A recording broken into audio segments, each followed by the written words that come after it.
Hi there, my name is Joe. Welcome back to the fourth video in my Fantasy Tour de France Strategy Guide series. If you're looking for basic and advanced strategy tips, check out my previous videos.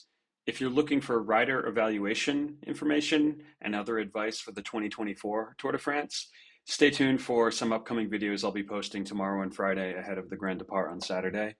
In this video, I'm going to introduce you to the way in which I capture and analyze rider data during the Tour de France using my spreadsheet from the 2023 Tour as an example.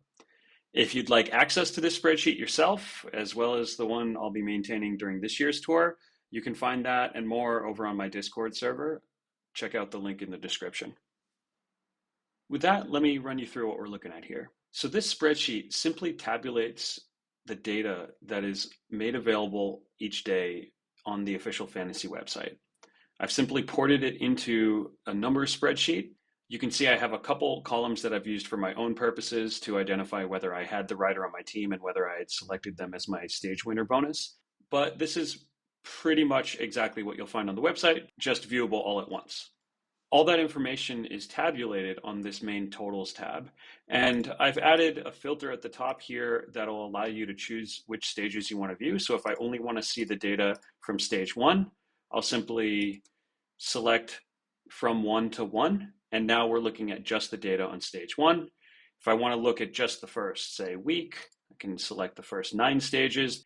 Or if I just want to look at the last week, maybe I'll go from stage 15 to 21.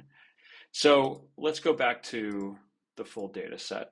So what I've got here is the full list of riders, their cost. This is the number of stars you needed to spend to have them on your team last year. What's their classification in the fantasy league? Are they a leader, climber, sprinter, or all-arounder? As well as what team they're on. You have to remember that at any given point in time, you're only allowed to have maximum 3 leaders, climbers, or sprinters, and maximum 5 all-rounders on your team. Also, you have to be careful to make sure that you don't plan to use more than 3 riders from the same pro team at any one time. That's also a limit that's imposed upon you by the league. This middle section is the raw data. These are the points that they're awarded. So this first tab, this is just the number of stages they completed. Second one is the number of points they received based on their finishing position in a stage. The next column is points they earned from intermediate sprints. The next column is points they earned from high mountains, I think HC 1 and 2, or maybe just HC and 1. And then this next column is for low mountains, so 2, 3, and 4, I believe. Column J here, this is the number of points they earned for being the most combative rider of the day. And then these next 4 columns represent the points they earned based on their standings in each of the jersey competitions at the end of each stage, the yellow jersey, the green jersey, the polka dot jersey, and the white jersey. And then finally, there is a column here for the Supercombatif award, which you can see was won by Victor Campenarts. So everything to the right of column O is simply a tabulation of the totals broken down in different ways, looking at different subsets of points, along with their rank compared to the other riders in the tour. So first of all, the raw points. How many points did they earn total? It's simply a sum of all these. And then I've got the rank, meaning how do they fare against the other riders? So Tadej Pogačar was rank 1, most points. Right now I've got it sorted by rank. So you can see these are all in order. The numbers go down in column P, the numbers go up in column Q. However, it's not just important to look at how many points a rider earned. You have to also consider what was their cost. And so I have 2 columns here that allow me to look at the total points earned per cost, meaning per star of salary that it took to hire that rider onto my team. So for Tadej Pogačar, it's his total number of points divided by 23 because his cost is 23. For someone like Felix Gall, who cost a lot less, you'll see that they, even though maybe they're third in total points, they're actually second in points per cost because they earned fewer points than Jonas Vingegaard, but they cost a lot less than Jonas Vingegaard. So if I want to, I can also search by rank. So if I turn on the filter over here, or sorry, the sort over here, I can sort by, if I want to sort by value descending. So right now I'm looking at the riders in a slightly different order, which is the riders that have a high value in terms of the points they earned per cost. So some of the anomalies here are someone like Bergadeau. Bergadeau only cost 8 points, and while he didn't score that many points, he scored a little less than 800. That's still far, far more than you'd expect out of a rider that only cost 8 stars. So his points per cost for the overall tour was quite high. He was in the top 10. On the other hand, some riders such as maybe Wout van Aert, he scored quite high. He was 9th for total points scored, but he was only 18th for points per cost because he was one of the most expensive riders in the league last year. Moving on to the right, I have a section that is identical to this first section here, except it takes into account the fact that if you were to select a rider as your stage winner bonus on each stage, they would be earning a lot more points in this category. The points that are doubled if they've been selected as your stage winner bonus.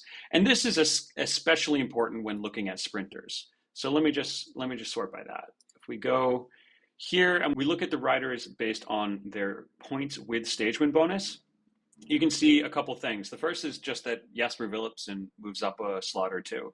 That's because when he's earning points, he's usually in first or second place on the stage. Whereas, Jonas Vingegaard is earning a lot of points even if he comes in 50th on the stage or 20th if there was a breakaway. Philipsen is getting most of his points from stage wins and only a relatively small amount of his points from jerseys. Whereas someone like Tadej Pogacar, he gets a lot of both, but he earns a hell of a lot of jersey points, as does Jonas Vingegaard. Similarly, when I'm looking at riders with the stage win bonus factored, I sometimes want to sort by their points per cost. So I have that available here. Now, the next section over here from columns X to AA is only looking at stage points. So those are only the points that are doubled with the stage win bonus. So it's sort of like the difference between these two. There's value in looking at those points separate from jersey points. So of course, if I scroll a little bit further, you can see the other half of the points, the jersey points. And I will say that beyond the total points, this is probably the next most important thing to look at, specifically as it relates to the final week and especially the final day. You really want to add up all of the jersey points that each of the riders are getting and build the optimal team based on how many points they get. So for example, if I'm going into the final stage, let's say it's stage 20 just finished, I can sort this by 20 to 20 and look at how many jerseys how many points they've earned in the jersey competition, and then sort this by this. Here we go. So you can see that on the second to last stage, Tadej Pogacar earned 103 points, not from his accomplishments on the day, but simply from his standings in the jersey competitions at the end of the day. And that actually was not the most efficient in terms of points per cost. Felix Gall earned 66 points. Now that's a lot less than 103, but he earned it at the low cost of only 13 stars as opposed to 23 stars. So on a final stage like this, or a second to last stage, you can fairly safely assume that these, the positions in these competitions are not going to change substantially. I do want to note for 2024, that is not necessarily true because the final stage is not a flat sprint, it's an ITT, but let's put that aside for a moment. What I might do on the final stage is simply look at these and then also look at the points per cost and try to get as many of these top riders on my team as possible. So you might see me picking up someone like Carlos Rodriguez because he's only 14 stars, which means that I can probably trade out, maybe someone, if I still have someone like Jai Hindley on my team, I can trade him out for someone like Carlos Rodriguez plus maybe add in Felix Gall. Maybe these two riders combined are cheap enough that I can sell one expensive rider that's not earning as many guaranteed points and also sell a minimum cost rider. You'll also note that it's important to look at the very low cost riders that are earning high amounts of points in the jersey competitions in the final stage. You'll usually not be picking these folks up unless you need to make another trade that already is going to be consuming most of your stars. So you need to then pick up a minimum cost rider to allow you to make that other trade? Well, if that's the case, and you're looking at all the 5 cost riders, in this case, you would absolutely want to pick up Dinham, who, even though he's only earning 11 points in the jersey competitions, that's a hell of a lot more than the 6 that Vandenberg was earning. And remember, they're multiplied by 5. Last year, they were multiplied by 5 for the final stage. In 2024, they're only multiplied by 3, but that's another story. So that's the overview of the data. There's a lot of different ways to sort it, filter it, look through it, add up different possible combinations of teams, go through here and select the 8 riders you're thinking about picking up and then add up their tallies, or add up their points, etc. But let me go through a couple of reasons why I use this spreadsheet. So the first is just to analyze the race so far and see if I can pick up on any trends. So one of the things that I might notice here is, let's say I wanted to look at the whole tour up to stage, I don't know, 13 or something like that. I might notice, I gotta sort this once again.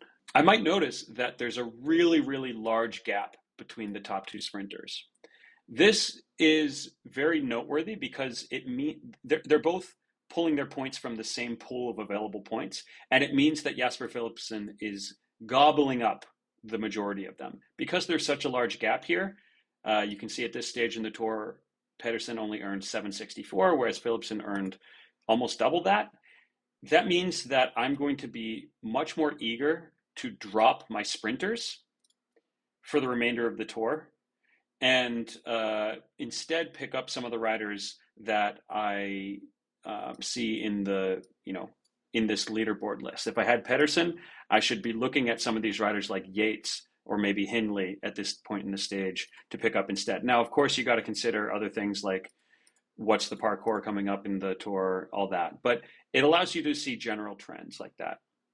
It also allows you to spot some surprise successes. So, for example, Victor Lefay was the big underdog that was scoring a ton of points in the first week last year in the Tour de France. This would be the kind of person that you might spot on stage 1 or 2 even. So when he won stage 2, it's kind of hard to ignore.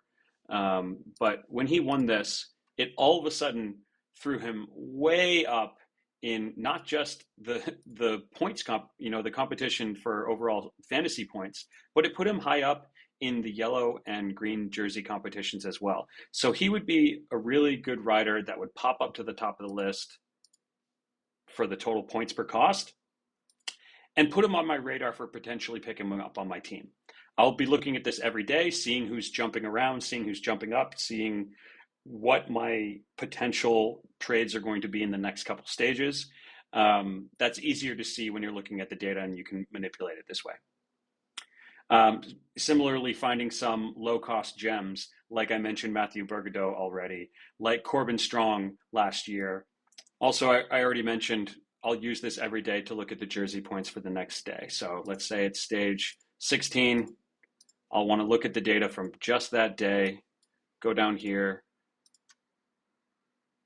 sort it by points and then later points per cost, and look at who's doing well at this point in the tour and see who I might want to be picking up. This is especially important, as I already mentioned, on the last stage, so ahead of the last stage, because you have to try to build for yourself the optimal team. And it's not simply picking up the top 8 guys or the top 8 guys you can afford, but also looking at the best riders of each category. Who are the best sprinters? Who are the best climbers? Who are the best all-arounders? And who are the best leaders? Especially the best leaders, because remember, you can only fit 3 leaders on your team.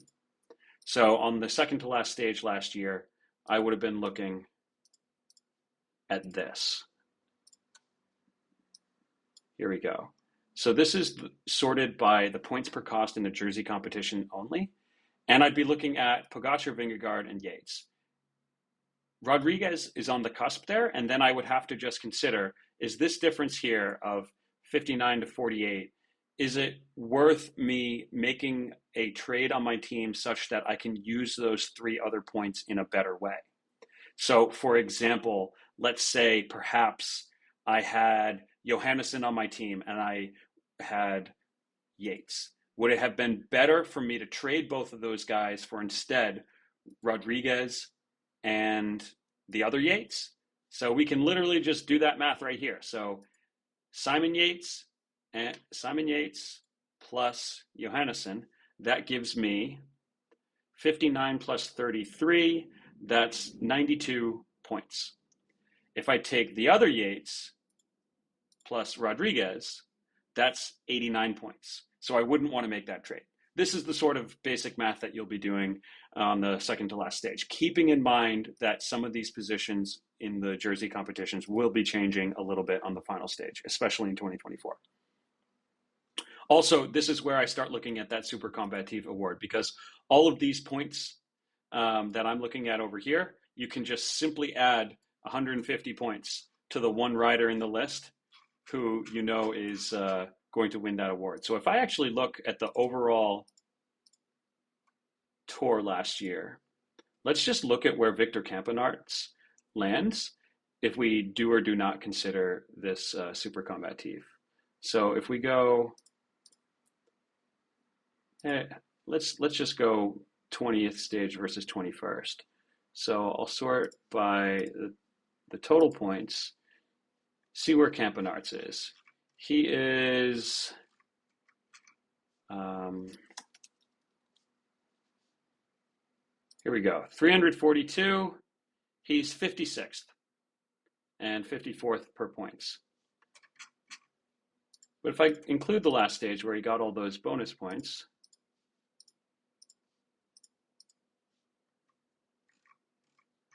he jumped all the way up to 38th.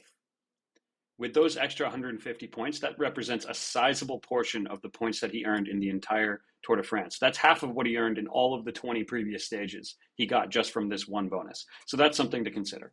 I do want to mention a couple takeaways I have from the data from last year. The first is simply that Pogacar is king. And this has been true for the last 4 Tours de France.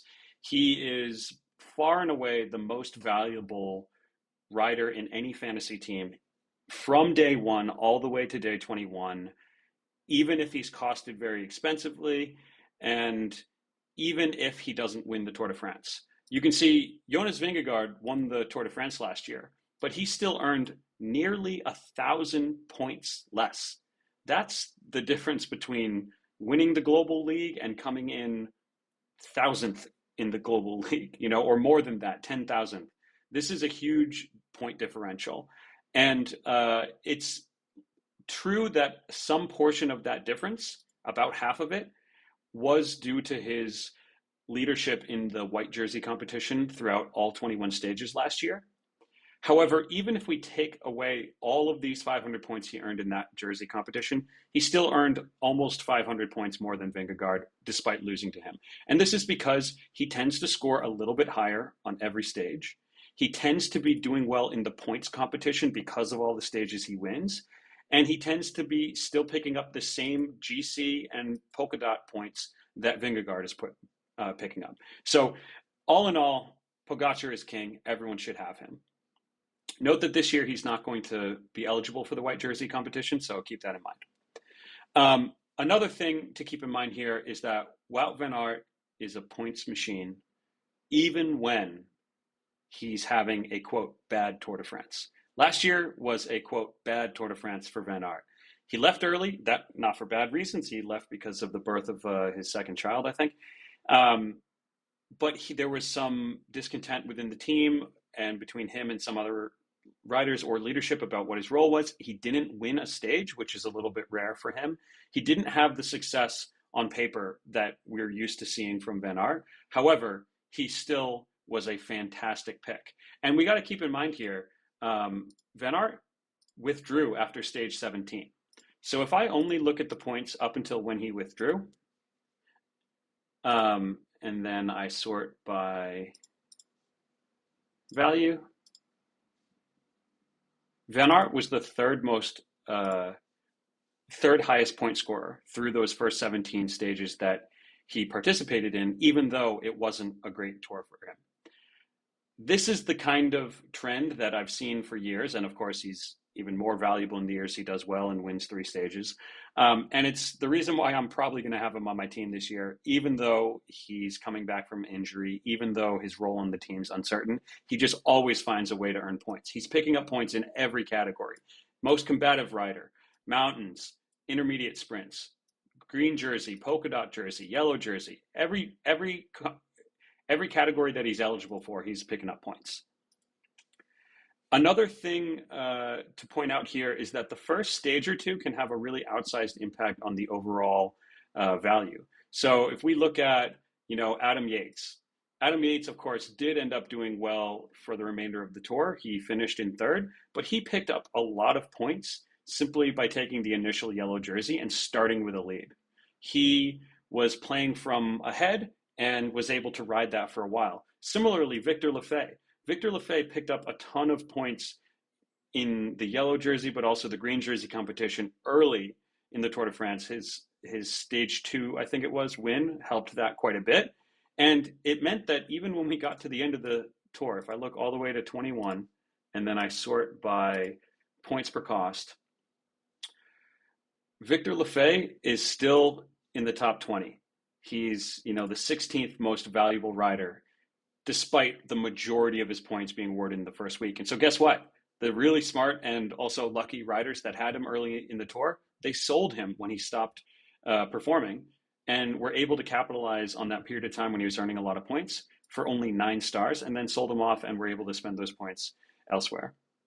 Another interesting point here, at least for me, was just to see how valuable Brian Coquard is.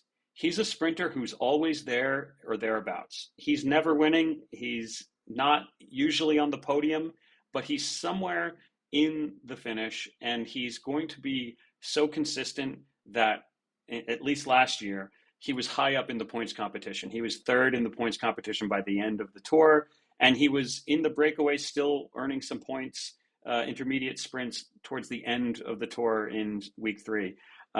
He's a point machine that is not going to earn you the big points the way that someone like Philipsen will, but he'll be consistent and cheap. And that was a little bit surprising for me. It's something to consider for this year's tour, especially with someone like maybe Danny Van Poppel, who might be in a similar role. We'll see. Also want to just call out, once again, Mathieu Bergadeau, knock off Julian Alaphilippe and his goatee. He, as a consequence of, I think it was a second place finish on one stage and a bunch of breakaways, he racked up a lot of points. And a big part of that was the fact that he was just on the side participating in the top 10 of the white jersey competition. He wasn't going for this. He wasn't targeting his GC. However, because he was up there and there weren't that many riders that are eligible for the white jersey, he was just picking up points every day for 5th place in this competition, 6th place in this competition. And it added up to, over the course of the tour, more points than you get from a stage win. You get 200 points from a stage win, and he got 222 just from casually being in the top 10 of the standings throughout the whole tour for the white jersey. I do want to call out some bad picks. So there's every year a ton of riders that are priced very expensively by the fantasy game because they are a famous rider, and they're just bad picks. And the one that I always think of as an example is Mathieu van der Poel. Mathieu van der Poel is so far down on this list in terms of the cost, the value, the points per cost. Where did he? Oh man, I missed him. Where'd he go? Here we go. Mathieu van der Poel is ranked 113th. That is pretty damn low. And part of this is because he doesn't always target the Tour de France for his personal objectives. And he's a lead-out man for for Jasper Philipsen. He could occasionally go for a stage. We saw, I think it was 3 years ago, he picked up the yellow jersey for a couple days in honor of his grandfather. Everyone remembers that storyline. But usually he's not a big point scorer the way his competitor Wout van Aert usually is. And it doesn't really have to do with his strength, but it has to do with his role. Another person that's a bad pick is the person I just mentioned, Fabio Jakobsen. This category of sprinter who is a famous sprinter that used to be best in the world, but they're clearly not having a good year. as I think was the case with Jakobsen last year. They're usually still costed pretty expensively. They're priced pretty expensively by the fantasy league, but they're usually not a good pickup. And that has me very wary of picking up someone like Fabio Jakobsen or even like someone like Caleb Ewan in years past. These are the riders that have shown that they're not on top form. They're not beating the number one, number two, number three riders in the world, but they're famous and they're on a high salary. And so the fantasy game is going to price them expensively. Similarly, there's some formerly famous GC riders like Rigoberto Urán is one that comes to mind. He's a famous guy. He's had a lot of success over the course of his career. He's won a lot of things. I think he came second in the Tour to Froome. Maybe it was third, but I think he came second.